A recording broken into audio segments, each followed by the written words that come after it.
আসসালামু আলাইকুম। আজকে ৪৭তম বিসিএস পরীক্ষার প্রস্তুতির দ্বিতীয় দিন। তো আমি ফার্স্টে শুরু করব ভোকাবুলারি দিয়ে। এটা আমি চেষ্টা করি প্রতিদিন সকালেই ফার্স্টের দিকে শুরু করার। তো আজকে ৮ই সেপ্টেম্বর ২০২৪ আমি ডেইলি স্টার থেকে একটা প্যাসেজ নিব।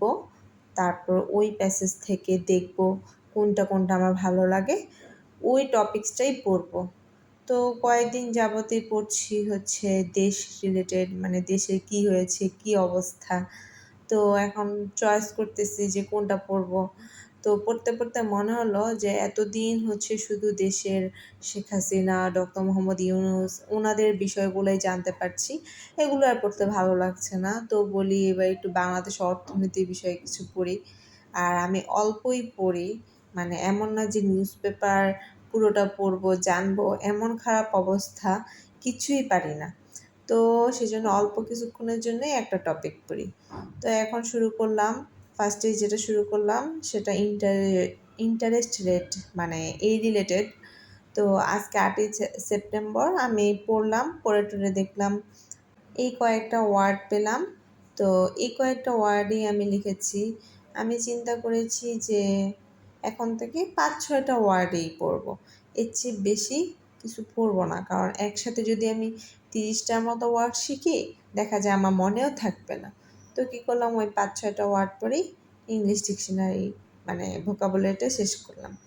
এরপর ১১টা ১১:৩০টার দিকে আমি বাংলা ব্যাকরণ, আজকে আমার টাস্ক অনুযায়ী বাংলা ব্যাকরণ পড়ার কথা, তো আমি বাংলা ব্যাকরণ নিলাম। তো বাংলা ব্যাকরণ পড়া শুরু করেছি। আজকে বাংলা ব্যাকরণের আমি প্রকৃতি ও প্রত্যয় ওই টপিকসটা পড়ব। আর এই জন্য আমি অভিযাত্রী বইটাই নিয়েছি। আসলে অগ্রদূত বইটা থাকার পরও অভিযাত্রী বইটা আমার কেন জানি বেশি ভালো লাগে, তো অভিযাত্রী বইটাই নিলাম। তারপর দেখলাম যে প্রত্যয়টা কোথায় আছে, প্রত্যয়টা কোন পেজে আছে, এটা খুঁজে বের করলাম। এরপর প্রকৃত প্রত্যয় পড়া শুরু করব। আর প্রকৃত প্রত্যয়ের একটা বিষয় হচ্ছে, এই টপিকসটা আমি যতটুকু এখন পর্যন্ত জেনেছি, মানে আমি নতুন করে পড়াশোনা শুরু করেছি, তো আমার নলেজ খুবই কম। এই অল্প নলেজ থেকে আমি যতটুকু জেনেছি ততটুকুই বলি। আমাদের ক্লাসে স্যার বলেছেন যে প্রকৃতি প্রত্যয় টপিকসটা অনেক বড়, হিউজ, আর এটা পড়লে তেমন লাভ হবে না, মানে তেমন টপিক কমন আসবে না। তো সেজন্য এটা কম পড়াই উত্তম, যত কম পড়বো ততই ভালো। এটার চেয়ে যদি আমি অন্যান্য টপিকসে বেশি সময় দিই, যেটা আমার অল্প পড়লেই বেশি মার্ক ক্যারি করবে, সেগুলোতেই আমার মনোযোগ দেওয়া উচিত। তো আমি প্রকৃত প্রত্যয়ে ভেবেছি শুধু বিসিএসের কোশ্চেন কিংবা বিসিএস, পিএসসি, ব্যাংক এই কোশ্চেনগুলি পড়ব। তো আমাকে যে স্যার এইসব কথা বলেছেন সেসবের জন্য আমি এখানে অনেকগুলো খাতা মধ্যে লিখে রেখেছিলাম। তো খাতা খুঁজেই যাচ্ছি যে কোথায় আছে আমার খাতাটা, কিন্তু আমি পাচ্ছি না, মানে বাংলা ব্যাকরণ লেকচার খাতা। তো অবশেষে পেলাম, পাওয়ার পরে খাতাটা নিয়ে তারপরে ওই লেকচারটা বের করলাম, বের করে দেখলাম যে হ্যাঁ, আমাকে যা আমি বললাম এখন তাই বলা হয়েছে, আরও কিছু নিয়ম আছে, যদি ওই নিয়মগুলো পড়ি তো ওই নিয়মগুলো পড়ে ওইভাবে আমি কাজটা করব, তাহলে আমার এই প্রত্যয় আমার টপিকটা কমপ্লিট হবে। তো প্রকৃতি প্রত্যয় এখানে দেখা যাচ্ছে এই টপিকসটার উপরেই আসলে আমাদের ক্লাস হয়েছিল। তো আমি এখান থেকে পুরোটা পড়লাম হালকার উপরে, পড়ার পরে দেখলাম যে স্যার এখানে যে লাস্টে বলে দিয়েছিল ওই লেখাটুকু এখানে আছে। তো প্রকৃত প্রত্যয় পড়া শেষ করার পর ভেবেছি আজকে আর সারাদিনই প্রকৃত প্রত্যয় ছাড়া আর কিছুই পড়বো না, কারণ আমার টার্গেটই হলো দিনে এখন থেকে নতুন করে শুরু করেছি 3 থেকে 4 ঘন্টা পড়া, এর চেয়ে বেশি পড়বো না মানে কি বললেও পারি না পড়তে।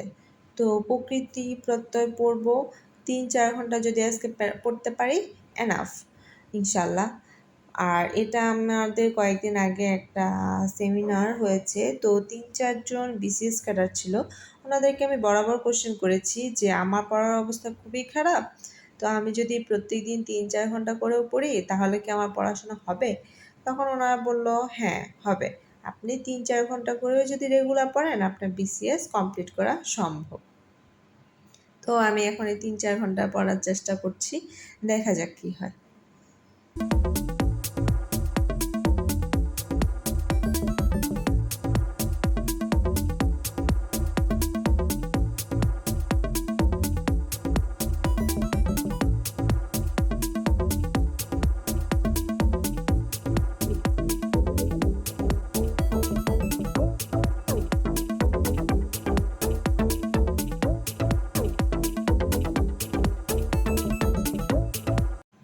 এরপর আবার পড়তে বসলাম বিকাল 5টা 12-তে। এর আগে খাওয়া, নামাজ, গোসল সব কিছু কমপ্লিট করলাম, করে তারপর 5টা 12-তে পড়তে বসলাম ফ্লোরে, মানে টেবিলে না, ফ্লোরে পড়তে বসতে ইচ্ছা করলো, তাই বলে একটু ফ্লোরে পড়াশোনা করি।